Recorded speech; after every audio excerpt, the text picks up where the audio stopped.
l'enlèvement de l'Église, mes frères, la vraie parole sera rare. Écouter une prédication de A à Z qui est dans la saine doctrine va devenir très rare. Parce que les hommes vont refuser d'écouter la vérité. Ils vont persécuter tous les prédicateurs de la vérité. Et je peux vous dire, je n'ai jamais été insulté de cette manière de toute ma vie. Et toutes les insultes que j'ai, c'est parce que j'ai dit seulement aux gens la vérité. Ils aiment quand tu leur parles du mariage. Ils aiment quand tu leur parles de bénédiction. Mais quand tu touches à ce qui est essentiel, qui doit les amener à la repentance, à revoir leur vie, les hommes de ce siècle ne veulent plus. Ils choisissent même les églises en fonction de cela. Je ne prie pas dans cette église-là, ce pasteur est dur.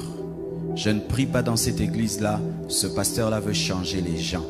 Je préfère prier dans telle église, ce pasteur nous motive. La parole va être rare. Rare même pour les enfants de Dieu. Les vrais enfants de Dieu chercheront à écouter la vraie parole. Et elle va devenir rare. Que Dieu te fasse grâce, toi qui enseignes, d'être parmi les raretés, les personnes dans lesquelles on trouvera encore l'évangile pur. Il y aura des églises, mais sans la parole de Dieu. Et les enfants de Dieu iront et resteront à leur fin. C'est vrai, j'ai entendu quelqu'un parler, mais il n'a pas parlé de la part de Dieu. Il a ouvert la Bible, mais il n'a pas parlé de la Bible.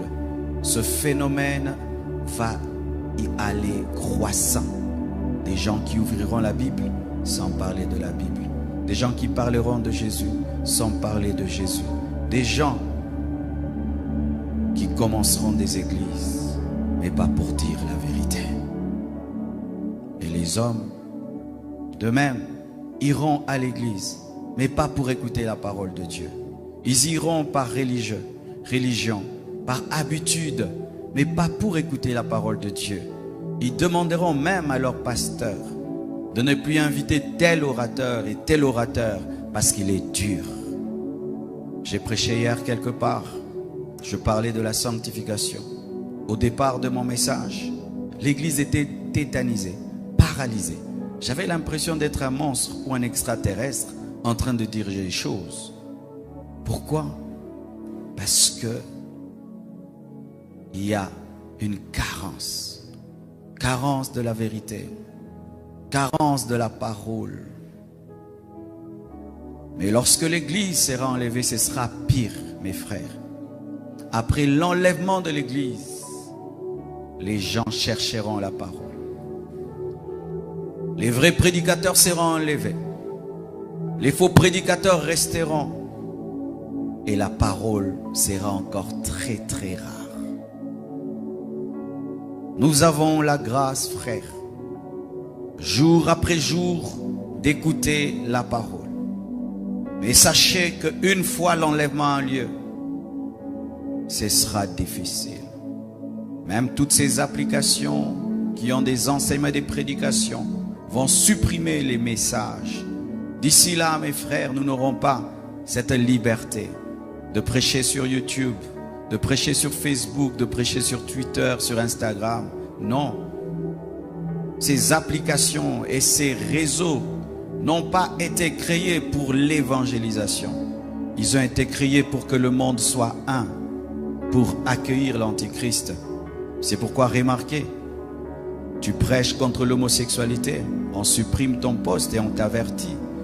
Une fois, j'ai posté sur Facebook, des hommes étaient en train d'adorer une vache. Et j'ai écrit, mon peuple périt, faute de connaissance. Facebook m'a écrit, ils ont bloqué cette vidéo. Tu peux faire rire les gens, blaguer, ça passe. Mais quand tu commences à dire la vérité, c'est de l'intolérance. Ils appellent ça l'intolérance. C'est-à-dire que l'Église doit tolérer le péché. Nous devons tolérer l'idolâtrie. Nous devons tolérer l'ignorance. Nous devons être une Église qui ne dérange pas. C'est ça le travail qui se passe dans le monde de ténèbres. Que les gens viennent à l'Église mais qu'ils ne soient pas déranger, que l'on prêche, mais qu'on ne dérange pas, alors que la vérité dérange toujours. Je vous ai présenté cette parole afin de vous révéler une chose, que la faim et la soif de Dieu existent. Mais pour Amos, c'était une malédiction. C'était une malédiction où Dieu se retirait de son peuple, abandonnait son peuple, refusait de lui parler pendant un temps. Mais aussi, dans la nouvelle alliance, nous pouvons avoir cette soif. Pas comme une malédiction. Nous pouvons avoir cette faim. Pas comme une malédiction, mais au contraire, comme une bénédiction. C'est-à-dire que tu as la parole, mais tu la cherches comme si tu ne l'as pas. Tu as la présence de Dieu, mais tu la recherches comme si tu ne l'as pas. Ne tombez jamais dans la satisfaction. Ne pensez jamais être arrivé dans les choses de Dieu. Ne priez jamais comme si vous connaissez tout et comme si vous avez tout.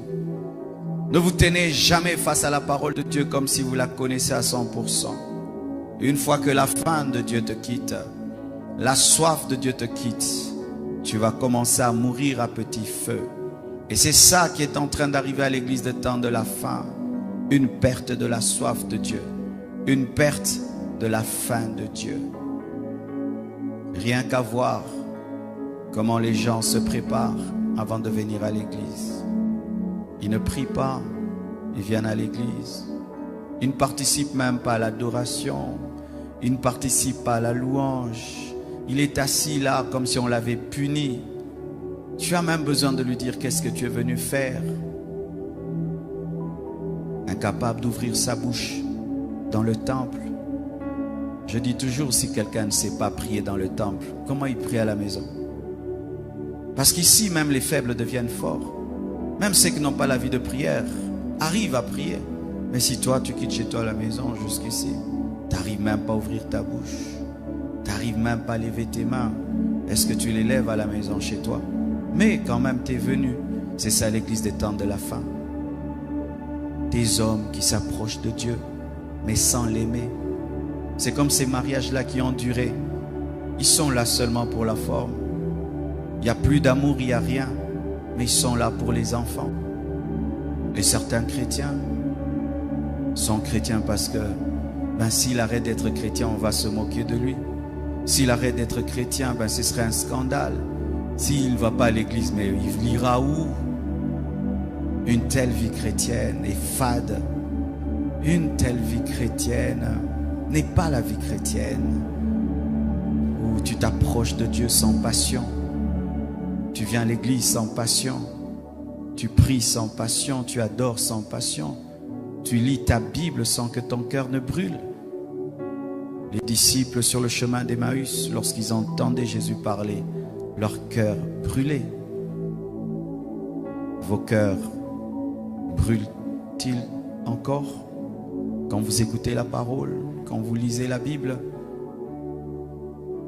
Comment vous sentez-vous quand vous faites un jour sans prier? Comment vous sentez-vous quand vous faites un jour sans lire la Bible? Comment vous vous sentez-vous? À l'aise?